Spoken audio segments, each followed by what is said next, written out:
Hey, everybody, welcome back to the Put Me in Coach, I'm Ready to Scale podcast. I am your host, Eugene Terk. On this show, we cut through the noise to bring you practical ideas, real world experiences, and actionable insights from business coaches and growth minded leaders who are in the trenches every day. We aren't just talking about big ideas. We're talking about execution and hopefully helping you master leadership, alignment, accountability, and strategy to successfully scale your business. As a reminder, each and every episode is brought to you by Align, the strategic planning and execution software designed to keep your team focused on what matters most.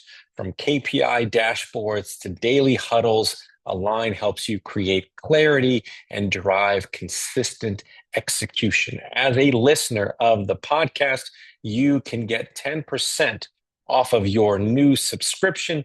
Just head over to aligntoday.com to sign up for an introductory demo and be sure to use promo code podcast. Thanks so much for joining us. And now let's jump into today's conversation. Hi, everybody, and welcome to another episode of Put Me in Coach. I'm Ready to Scale. I am your host, Eugene Terk. Hope everyone is doing great. And this morning, I have the great pleasure of speaking with Adam Roach. And this is going to be a unique podcast episode for us because typically we talk to coaches. Today, we get the great pleasure of talking to Adam, who actually coaches coaches. So it's a unique perspective. Adam, really thank you for being here today. Eugene, thanks for having me. Excited to have this conversation and help as many coaches as possible. So because it's such a unique perspective, I want to give you an opportunity to sort of introduce yourself and tell us about the journey that you took to get to this point where you now have a business where you actually coach coaches who are trying to grow their coaching practice. So I've been trying to help coaches since I had hair. No, I'm just kidding. If this is a visual podcast, people will see that I am bald. No, I grew up the son of an Olympic swim coach. I grew up the grandson of a farmer from Indiana. And so I knew hard work and I got to watch my dad in the coaching space. I've been coached pretty much my entire life. I'll be 50 this coming February, and I don't remember not having a coach. From the growing up days in Indiana, playing college tennis at Indiana University, had a coach, went out to try to play professional tennis real quick, Eugene, found out I was an American, not a European, was getting my butt kicked all the time, and that didn't last. So I got into the business world in the tennis space, which then transitioned me into real estate, got into the real estate space, and in LA, in Beverly Hills, transitioned into actual real estate business, started owning real estate franchises, transitioned over to South Carolina, which is where I live now in Charleston. And I owned all the Keller Williams franchises here in well, not all of South Carolina, but I had them in Myrtle Beach, Mount Pleasant, West Ashley, and Hilton Head. And from there, I exited those in 2019. And I had a SaaS model that I was running to. But here's the kicker of the whole thing. Why did I get into coaching coaches? My father, as I mentioned, was an Olympic swim coach, and he passed in 2019. And John Maxwell has been a dear friend and coach of mine for a long time. And he asked me before I went and spoke my father's eulogy. And he said, Adam, when are you going to stop chasing success and start chasing significance? I said, I don't think I know what you mean. And so it was at that point in time when I gave the eulogy, there was a man that came up to me afterwards that my father had coached. And he had an old cassette tape player, Eugene. You remember those, the old rectangle ones? You put the cassette in, you push it down, you push play, right? And he had 4 tapes. And all 4 of those tapes was my father's voice. And all he was saying was go. But it was a cadence. Go, go, go. The next one that he showed me, he didn't play it again because it was just my dad's voice saying go, but it had a time on it. And he said, do you realize that these tapes are your father's voice and a cadence that I know that if I hear his voice he was a breaststroker, going up, going down, going up, going down, I know I'll hit that time. I was like, oh. He says, to this day, I still use them, and I haven't swam for your dad in 27 years. Wow. So John says that if you want to have a legacy, you have to have legs. And that was legs. That was a significance. So I got to see what significance really meant from the coaching space. I came back to Charleston, and I prayed. I'm a spiritual guy. Sat on the beach. We call it the beach chair moment. Prayed, I journaled, and I kept hearing, surround yourself with better people. Surround yourself with better people. Didn't know what it meant. Took it to my pastor. Pastor said, okay, fine. I can find this in scripture. Proverbs 13:20 says, walk with the wise. I have it right here. Walk with the wise and become wise, for a companion of fools suffers harm. I thought, uh-oh. And he says, have you ever considered selling your businesses? I said, no. He said, I'm not going to tell you what to do. Probably should listen, though. So I did. Surrendered. Exited them all. And I thought, who do I want to serve? Who do I want to step into a significant space with? And it was coaches. I loved having a coach. I loved helping people. And I knew that I could build a coaching business. So I built a coaching business. But I didn't help any coaches then. I built my own business first. And then I built models around it. And now we've been blessed 6 years later, almost 7 years later, to serve coaches on 4 different continents now.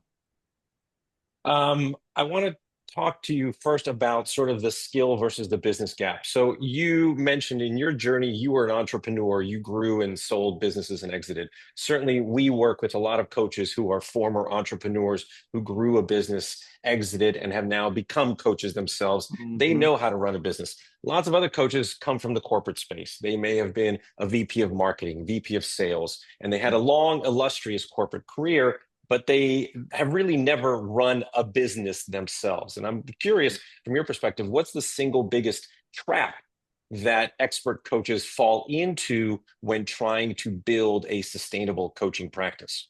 Yeah, great question. And we see this all the time, is we call them containers. So coaches come into a coaching space of wanting to help people, wanting to serve people, wanting to take what they've learned and go repeat it. But they come from a past container and they think that's the only lane that they can coach in, right? And so we take these VPs of sales. These VPs of sales come into a space of coaching and say, wow, I can coach other VPs of sales. Okay, cool. And I'm sure you can. But we have 3 questions you have to ask yourself when you step into the space of coaching based on the avatar you're going to coach. The very first question, this is a tough question, but it's a question. Do you like that person? Right? Do you like that person? Second question is, can you and will you help them? Right? Big difference between I will help them, but can I? Right? That means you have to have an identified payoff. And I'll explain that a little bit later. And the third thing is, can they afford you? Can they pay you is what we ask. Do you like them? Can you and will you help them? And can they pay you? So coming from your past container doesn't mean that that's where you have to coach. We call it your problem solution cycle. We take you back to the point in life, wherever it is in life, that you had problems and that you had solutions to. Because you are most powerfully positioned to serve the person you once were, Rory Vaden, and you get to step into that space now. So what does that mean? Well, I was in the tennis world. Great. I could serve people there. I built a tennis business. Great. I could serve people there. I transitioned to real estate. I was a flipper. I was a wholesaler. Great. I know that business. I've been divorced. Not that I would want to coach anyone through a divorce, but I've been there, right? I've raised 2 amazing kids. I've got teenagers. Great. That's a lane. And the question you have to ask yourself is, when you're stepping into the coaching space, do you have passion for that space? Could you do it in a space where time flies and you love it and you never go to work? That's what you should coach. I know that a lot of people who get into coaching often look for frameworks, methodologies, certifications, really to sort of, I think, give themselves some credibility in the coaching marketplace. And you instead talk about building from your own lived experience. Again, the containers, those lanes that you know well. Why do you think that maybe copying and pasting someone else's playbook or just sticking to a methodology can sometimes backfire when it comes to coaching? So good. I love this question. Shameless plug here. Go listen to the I Love Coaching podcast. We just did a podcast on this, a podcast episode on this. That's what we call authority, right? And the authority lane is, whose authority are you using? Is it yours or is it borrowed? Now, we all have learned, right? That doesn't mean that we're coming up with our own IP every single day. No, that's not true.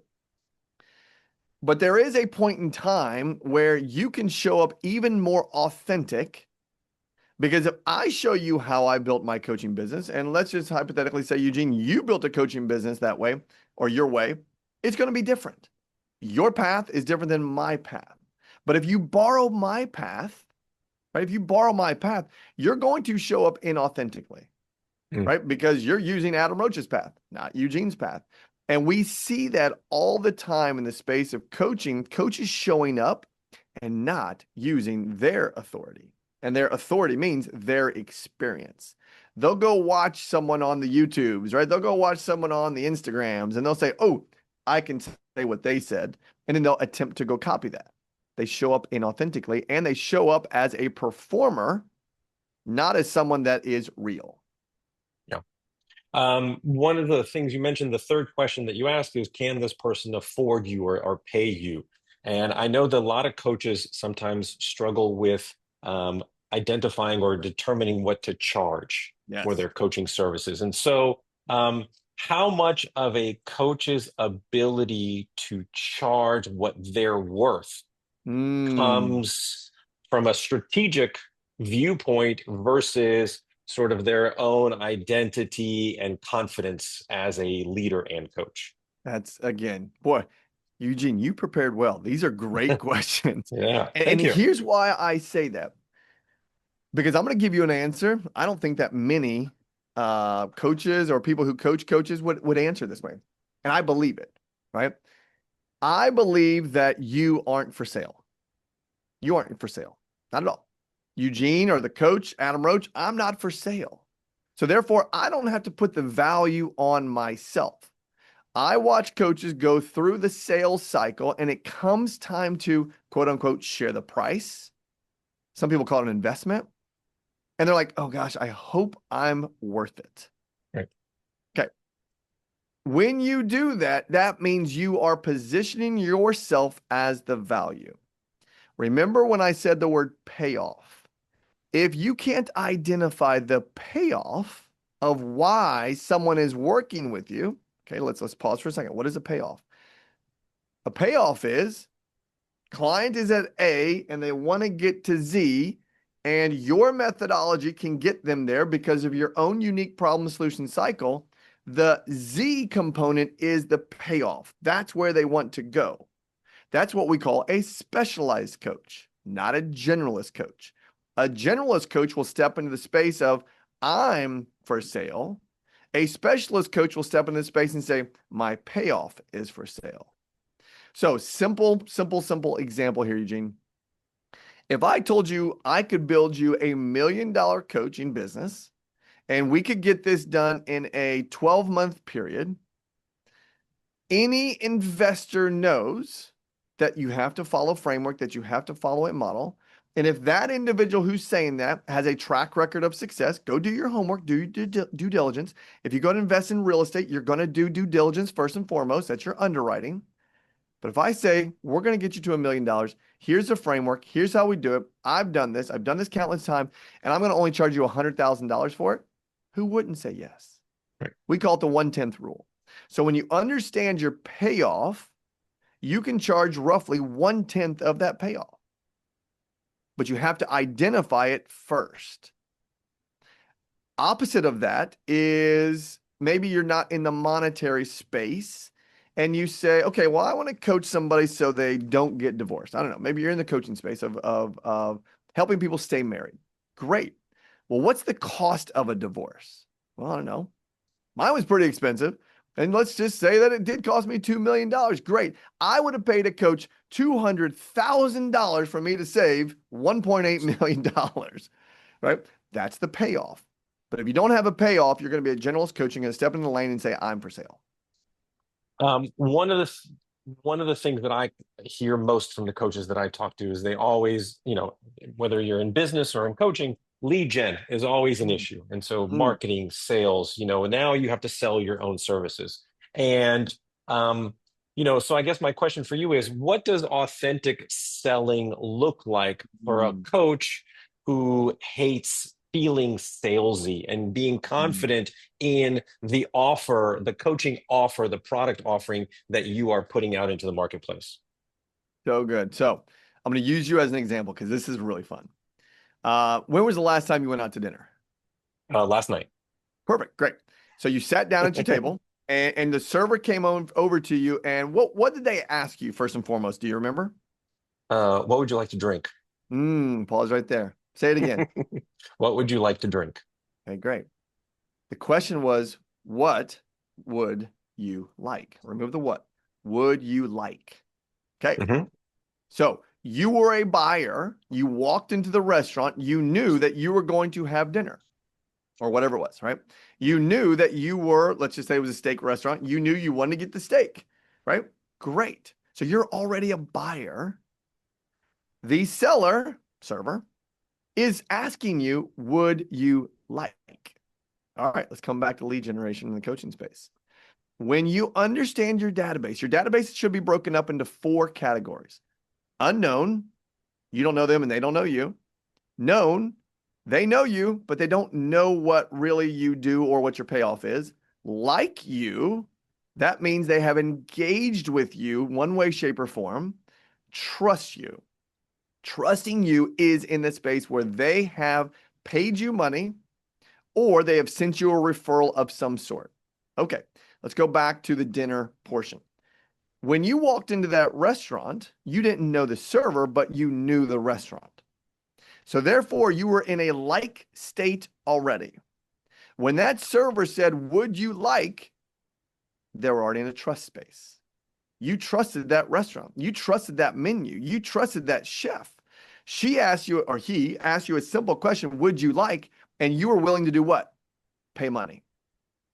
In the lead generation space, when you are working with people that know you, like you, and you understand your payoff and you can provide value in an offering state, the only simple question you have to ask is, would you like to join me? Would you like that payoff? Would you like fill in the blank? Whatever it is. Would you like to coach with me? That's simple. That's clean. That's easy. That's not selling. That's inviting. And that's a big difference between selling and inviting. You've created your own sort of methodology. You call it the real coaching method. I know we're a little short on time, but I want to give you the opportunity. We're good. If you were to sort of boil down or distill down your real coach methodology down to one non-negotiable principle that every coach has to master in order to survive long term in their coaching practice, what would that be? Well, let's go back to it. So I want people to understand that real is not an arrogant term, right? Because everyone's going to have their own unique methodology. That's totally fine. And real, though, is an acronym. When I wrote the white paper on this space, when I stepped into serving coaches, I built my values around who would be the coach I wanted to serve. And that was someone that was real. They would get stuff done and they would do it while having fun. Those are my 3 values. But let's look at the word real. It's an acronym. Real stands for relevant, experiential, authentic, and leader. In the coaching space, I've had coaches who were not real. Right? If you came to me, Eugene, and say, Adam, I want you to help me build a company and take it to $1 billion. If I said yes, I wouldn't be real because I'm not relevant in that space. I've never built $1 billion company. Therefore, I have no experience. And if I say yes, I'm being inauthentic and I can't lead you. What is a leader? A leader is an influencer. An influencer gets people to do what? Take action. So a real coach is relevant, experiential, authentic leaders who can help people get from A to Z and identify a payoff. So when we look at our methodology, we have a 4-phase process. That first phase is, we call it going inside before you go outside. Because a lot of coaches will step into the coaching space and be generalists. They haven't internalized themselves. They haven't internalized their problem solution cycles. And at the end of the day, they just jump into the world and say, hey, I'm a coach and I can help you, right? And that doesn't work. That's not a business. That's just the throwing spaghetti on the wall and hoping something sticks. So phase 1 is going inside to go outside, where we help you identify your avatar, help you identify your problem solution cycles, and then put you on track to go to phase 2. Phase 2 is now let's go build a $180,000 one-on-one coaching business. The idea there is that we want to help you. This is your business. You don't pay me a penny. You're just a community member inside of I Love Coaching. We can define what that looks like. But we help you in phase 2. Go keep your lights on is what we call it.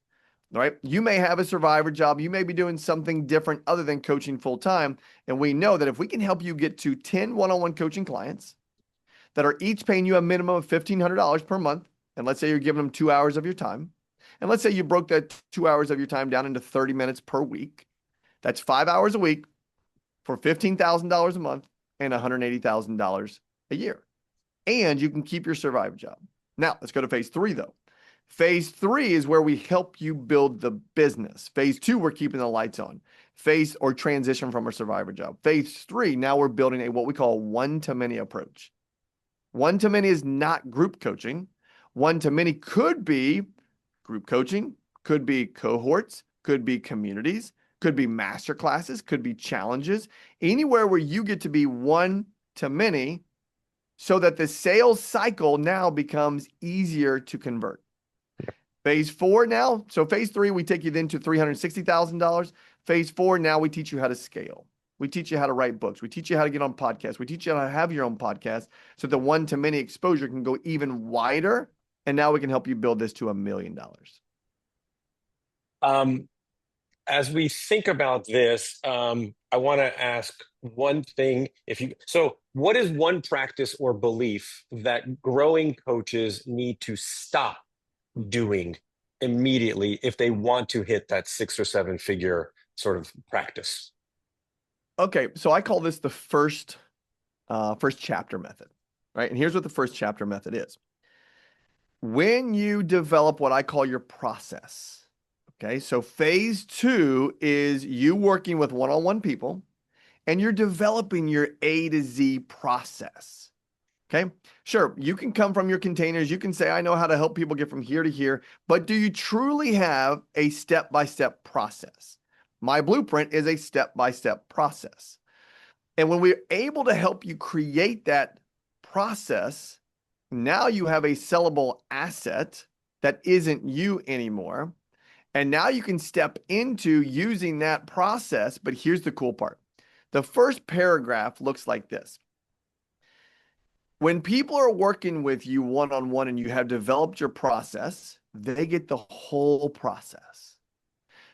The whole book. We'll call it a book, right? They get the whole book. When someone is working with you in a one-to-many space, they only get a chapter. When you go out to market yourself to the world of unknowns gets a paragraph of your book. So we break that down for them that way because here's what we watch coaches do unsuccessfully is they attempt to transition to phase 3 in the one-to-many space and they say, here's my whole process. And what that does is it actually causes friction for you to convert anybody from the one-to-many space to a one-to-one space. And if you can't convert one-to-one, you have you don't have what we call your ascension model. The ascension model is confirmation bias. Okay, confirmation bias is, wow, I worked with Adam once. I paid him some money. He showed me a chapter of his process. I may want a little bit more. So I'm willing to spend a little more money just to confirm the first time I spent money worked, but I want to work with him and have proximity to him. So now I'm going to pay him more money to work with him one-on-one. Yeah. And that's how the whole thing works. But you got to build that process first. And if you don't have the process, you're kind of just winging it. Great. This is awesome. For those of you who want to learn more about Adam, you can check out his website. I love coaching. I love coachingco.com. Adam, we like to finish with a few quick fire questions. What is a book that you are currently recommending to your coaches that they should be reading in order to help them grow and scale? Shameless plug. I've got to definitely plug my wife's book. So it's Restore. It's a 90-day days of intentional living. So my wife hit the USA Today bestseller this year. But another one that I would recommend, by the way, hers is called Restore, is The Road Less Triggered by Dr. Kelly Flanagan. This is my relationship coach, and he talks about, well, how do you pay attention to where you're getting triggered in life? So good. Favorite place to visit in the world and why? Oh, great question. Favorite place to visit?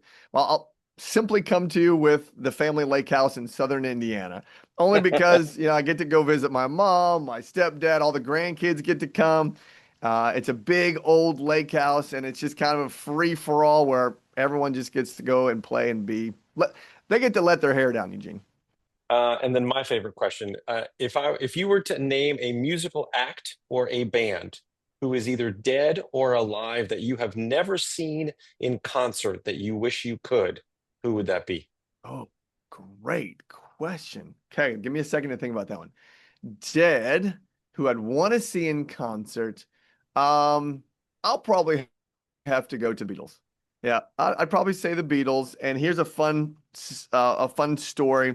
When I was teaching tennis in Beverly Hills, my father was a huge Beatles fan, so we listened to the Beatles all the time. And I'm teaching tennis to this lady named Raquette Hofstein. And she said, Adam, she was an esthetician. I didn't know what an esthetician was back in the day. And she said, Adam, you teach me tennis and I'll give you facials. I was like, I don't even know what a facial is. What's a facial? And she says, you come to my salon and I play with your face and you teach me tennis. Great. So I do this and it's kind of cool. I start liking facials. I walk in one time, Eugene. There was a man sitting there and she turns and says, Adam, I want you to meet Ringo. Ringo Starr turns around. And there's Ringo Starr. Here's Adam Roach. I'm starstruck. That was before like we had phones that could take a selfie on it, and just got to meet him, say hi, and it was a really cool moment. Got to call my dad right afterwards. He's like, "Are you kidding me? You don't even really like the Beatles. You just listen to them because I listened to them." I was like, "Yeah, it was pretty cool moment though, Dad."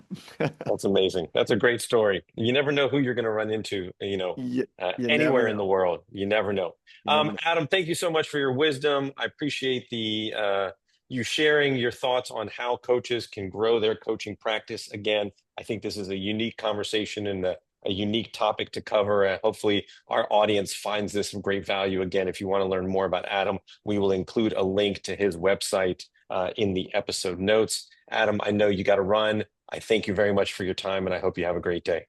Eugene, thank you. And they can always come find me on anywhere in the social media world. Adam R. Roach. There's a middle initial R, Yep. and I'm the DMer, by the way. So I do talk to everybody. Not a mini chat, not a bot, not a VA. So come chat with me. Happy to help anytime. Thank you so much. Thank you.